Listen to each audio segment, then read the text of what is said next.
আমি সকালবেলায় আবার ছাদে এলাম। ছাদটা দেখো, হাঁটাচলা করছি। ছাদটা খুব খুব ভাল লাগে আমার, কিন্তু কি করব বন্ধুরা, ঘরে তো কাজ করতে, ওই জন্য ছাদে অত আসতে পারি না। এই একটু কাছাকাছির জন্য ছাদে আসি। ছাদটা দেখুন, মনে হয় ছাদে এই শীতের সময় বসে থাকি। আর এত রোদ বন্ধুরা, আমি ওখানে দাঁড়িয়েছিলাম, মানে এতটাই রোদ যে আমার খুব মানে গায়ে লাগছে। শালটা খুলে নিয়ে হাতে ঘুরছি। এইবার কাচবো, কেচে তারপর স্নান করবো। মনে হয় সাথে এসে বসে থাকি, স্নান করে এসে ছাদটায় মানে রোদ্দুর পায়, মানে এতটা ভাল লাগে শীতের আমার এই ছাদটা। গরমকালে আমি ছাদে উঠি না, একদমই উঠি না বলতে গেলে। আর এই উঠি ওই বিকালবেলা যদি একটু ওরা ডাকে তাহলে উঠি, নাহলে আমি গরমকালে ছাদেই আসি না।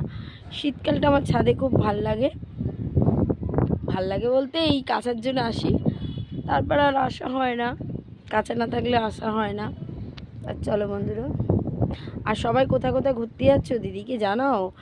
এই সময় তো সবাই সব জায়গায় ঘুরতে, আমার ইচ্ছা ছিল একটুখানি, ছেলে বলছিল মা চলো তারাপীঠ যাবো, তারাপীঠ যাবো ছোটো নাতনিটা পুজো দেওয়ার জন্য। তা আমার যাওয়াই হচ্ছে না বন্ধুরা। যাব একটু পুজো দিতে। আসলে কি বলুন তো, এতটাই আপনাদের দাদা কাজে ব্যস্ত, আর মানে কোথাও ওর সময় হয় না কোথাও যাওয়ার।